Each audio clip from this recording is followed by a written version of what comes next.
তিন শ্রেণীর ব্যক্তির বিরুদ্ধে আল্লাহ বলেন আমি নিজেই কিয়ামতের দিন মামলা দায়ের করব।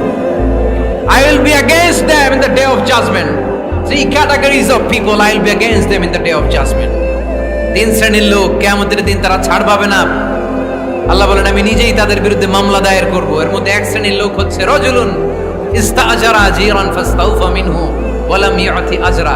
একজন শ্রমিক ভাড়া করে তার কাছ থেকে কাজ নিয়েছে কিন্তু তার পারিশ্রমিক আদায় করে নাই। এরকম আছে না নাই? দাপট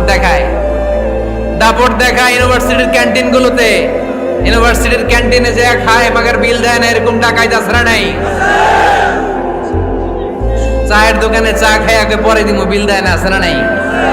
দোকানে যে পণ্য কিনে বিল দেয় না, পরে দিমু, আছে না নাই? কিয়ামতের দিন আল্লাহ তোরে মাস্তানি ছুটাবে, চিল্লা এখন ঠিক কিনা? আনা খাসমুহুম, আমি নিজেই তাদের বিরুদ্ধে মামলা দায়ের করব। কথাটা কার?